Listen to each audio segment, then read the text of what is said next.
তো তুমি সবসময় আমি খেয়াল করেছি যে নায়ক হতে চাওনি কখনো, অভিনেতা হতে চেয়েছে, কিন্তু তুমি তো এখন একজন সফল নায়ক হয়ে গেছো এবং তোমার নাটক ভিউ হয়, তোমার নাটকের জন্য নির্মাতারা বাজি ধরেন, আসলে টাকা লগ্নি করেন আসলে।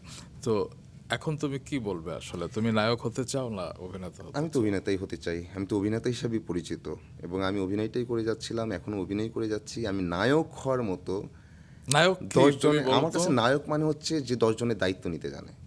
তো আমার তুমি তো কাছে দায় নায়ক হচ্ছে, নিচ্ছ। আমার ফ্যামিলির নায়ক হচ্ছে আমার বাবা, যে আমার পরিবারের দায়িত্ব নিয়ে আমাদেরকে গুছিয়ে মানে এই পর্যন্ত নিয়ে আসছেন।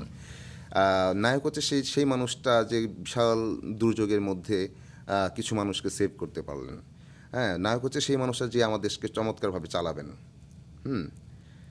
তো আমার কাছে ওইটা মনে হয়, আমরা যারা অভিনেতা, আমি অভিনেতাকে অভিনেতা বলতে আসলে মনে হয় যে স্বাচ্ছন্দ্য বোধ করি। আহ, এই দেখো, এখন এখানে তো একটা ব্যাপার তো আছে আসলে, হিরো হিরোইন, নায়ক নায়িকা, সেটা যার যেভাবে বলতে কমফোর্ট ফিল হয় করুক, আমার সে নাই।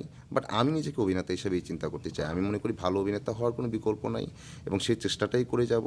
এবং শেখার আসলে শেষ নাই, শিখতে শিখতে যত দূর যাওয়া যায়, চলতে চলতে যত দূর চলা যায়।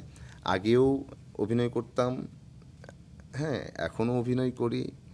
আগেও ভবিষ্যতেও করে প্রোটাগনিস্ট যাও। হিসাবেও কাজ আসছে, এখনও আসে, সামনেও আসবে। এবং সামনেও কোনো মানে প্রোটাগনিস্ট না, বাট অন্য একটা চরিত্র যদি আমি করতে বলে আমি করব।